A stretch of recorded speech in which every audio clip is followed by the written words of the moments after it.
Magandang araw po sa inyo. Muli mga kababayan, Parak TV po. At eto na po ang pag-uusapan po natin ngayong araw na ito. Bagman ni Saldico, inaabot kay Senator Bato na nais tumistigo sa Senado kung masisigurado ang kanyang kaligtasan. Ako, eto na nga po mga kababayan, habang wala pa hong hearing ang ating pong Blue Ribbon Committee, ay nakikita po natin mga kababayan ko na nagtitiwala po, no? Tiwala po itong titistigo na ito, itong bagman na ito, dito po kay Senator Bato at hindi lang yon sa institusyon po ng Senado dahil handa niya pong tumistigo or sagutin, sabihin ang kanyang mga nalalaman. So maganda po yan mga kababayan.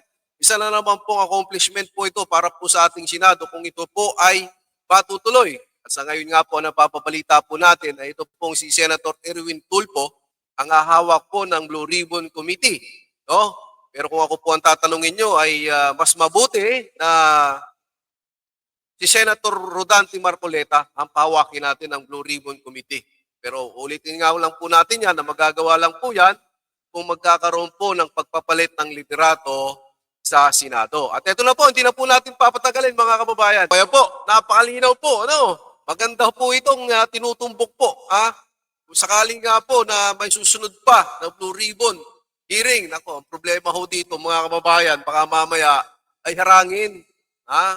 Kasi naglalabasan na po eh. Naglalabasan na po yung gustong tumistigo. No? Baka po mamaya, meron pa rin kasamahan ni dating Master Sergeant Gutesa na gusto rin tumistigo. Or meron pang mga active, di ba? May mga active na kapulisan na nag-escort din dyan sa basura na yan ng pera. Hindi po natin alam, hindi po natin masabi kung anong maaaring mangyari.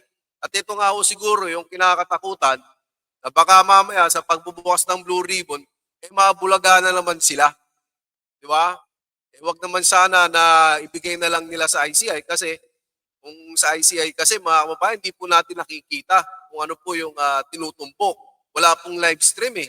No, hindi po. Yun po kasi ang gustong makita ng mga kababayan natin kung paano yung live stream. Gusto ko kasi nilang mismong mapanood yung sagot ng mga tumitestigo dyan at mga iniimbestigahan.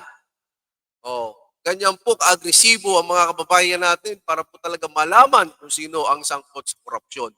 Ito pong video na ito mga kababayan ko ay re-reaction na natin. Hindi naman po natin ito po pwedeng i-play ng tuloy-tuloy dahil po makaka-copyright naman po ang inyong Parak TV. Kawawa naman po yung channel natin. So putol-putulin lang natin habang binibigyan po natin ng react. Ito kung by next week, kung kaya po nila na magka-hearing yung Blue Ribbon, kung maaari na magka-hearing na tayo by next week bago po sila magpakasyon, kasi mag-uundas tayo. Sana mapagbigyan ng mga mamamayang Pilipino para malaman po natin kung ano na ba yung tinatakbo ng kaso na po ito ng mga flood control. Alam ko na, at alam din ng mga karamihan sa mga kababayan natin na once na tumistigo itong bagman po, Saldico, ay papunta po ito. May tutumbukin po itong malaking isda. May masasagasaan po talagang malaking isda. Ngayon ang tanong kay Tuta Soto, kay Tito Soto, papayagan niya ba na maituloy itong Blue Ribbon na ngayon may nangangamoy na namang mga bagong testigo laban po dito kay Saldico. At syempre hindi lang kay Saldico. Madadawit at may madadawit na malalaking isda sa mga pagkakataong ito. Lalong-lalo na po kung si Senator Rodante Marcoleta nga yung ayan na, di ba? Kasi mga kababayan ko, ang ginawa ho kasing pagre-resign ni Senator Lacson, parang na-delay tayo. Parang na-delay po yung hearing po ng Blue Ribbon. Di ba? Sayang yung ilang linggo. Nadising sana ay meron na tayong bagman ni Saldico na titistigo pa. At ilan pa mga lalabas na mga testigo. Maganda na sana yung pinupuntahan eh. Maganda na sana yung tinumbok eh. Pero nung nabanggit nga po, mga kababayan ko, yung mali-maleta ng pera na tinadala rin kay dating Speaker Martin Romualdez, bigla na lang din tumigil. Bigla na lang nag-resign si Senator Ping Lacson. Hindi nga napangalanan ni Senator Ping eh. Yung 67 na mga contractors na tinatawag niya. Sana nung una pa lang, hindi nyo na ito pinakialaman. Sana nung una pa, hinayaan nyo si Senator Rodante Marcoleta ang mag-imbestiga sa mga bagay na ito. Sana ngayon medyo lumilinaw na ito sa mga kababayan natin Pilipino. Dahil papunta na tayo doon sa malalaking isda na sinasabi na gustong mapangalanan ng mga kababayan natin. Ngayon po, dalawa lang naman ang pamimilihan natin. Ano? Dalawa lang yung sinabi rin Master Sergeant Cutesa. Na dalawa yung tumatanggap sa kanya. Sino kaya sa dalawa na yon, mga kababayan? At sana, masigurado ng Senado yung kaligtasan ng Bagman ni Saldico na ito para po nang sa ganon, mas lalo po tayong malinawan. Mas lalo po tayong malinawan diyan po sa mga mali-maleta ng pera na yan. Yun po ang gustong malaman ng mga kababayan natin. Mapanagot natin ang tunay na magnanakaw ng pera ng taong bayan. Yun lamang po ang agad natin dito. Ayan, kahit po medyo napuputol ang ating pong mahal na senador na Senator Pong Bato de la Rosa, tuloy-tuloy po President Tito Soto at ang bagong magiging liderato ng Blue Ribbon na napapabalita mo pong si Mr. Erwin Tulfo, Senator Tulfo. Papayag kaya sila dyan? Alam nyo naman yung mga yan, di ba? Yung mga tao sa social media, sinasabi po na itong sila Tulfo na ito, sila Tito Soto na ito ay bata po. Itambaluslos ni Mr. Romualdez. Yun po yung nababasa natin sa social media. Dito po natin ngayon malalaman at mapapatunayan kung talaga bang sila ay bata ni Mr.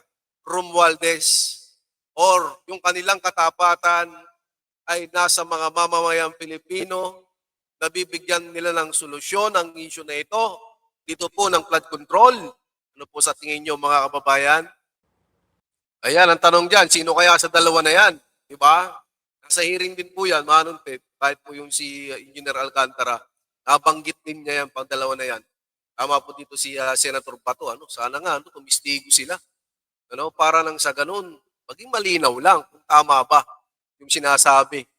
Diba? Kasi ito po kasi, ang mangyayari dito, kung titistigo, papayag ang Senado, na tumistigo itong Bagman po ni Saldico na ito at tutugma sa sinasabi po ni Master Sergeant Cutesa, ako po naniniwala talaga ako na hindi po nagsisinungaling si Master Sergeant Cutesa. Hindi niya po gagawin magsinungaling para gumawa ng istorya. Lalo hong magtutugma ito at may madidiin talaga dito. At yun ho ang iniintay ng mga kababayan natin. Ay di ka ho. Yun, palakpakan natin yung mga ganitong senador, di ba?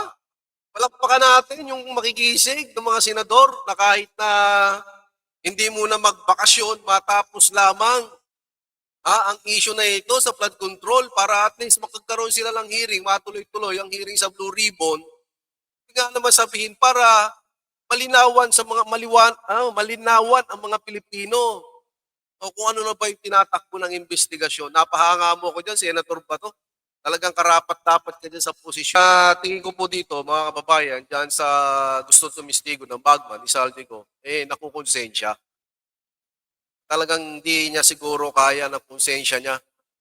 Na talagang totoo yung sinasabi ni Master Sergeant Cutesa. Nakukonsensya siya kasi di natin alam kung alam pa nung mama na yun na tumatanggap kung saan galing yung pera, di ba? Isa lang ang malinaw dito, inuusig siya ng kanyang konsensya. At kayo pang may alam sa issue ng ito, sa issue na ito. Magsalita po kayo. Di ba? Usigin din sana kayo ng mga konsensya nyo para mabigyan ng hustisya ang mga mamamayang Pilipino na ninakawan ng pera. Kagandahan dyan din po, Mr. Senator, talagang hindi po pwedeng malaman ng sino man dyan, lalong-lalo na yung mga bataan or yung mga nadawit sa salaysay ni Master Sergeant Cutesa.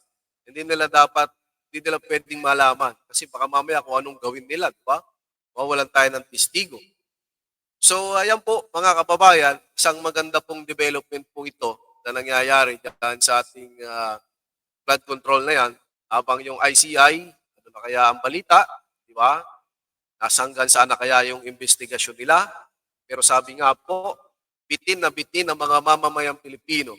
Binitin po ni Senator Ping Lacson, dahil siya po ay nag-resign. Bitin na bitin kaming mga mamamayang Pilipino sa bakbakan na ito ng Blue Ribbon.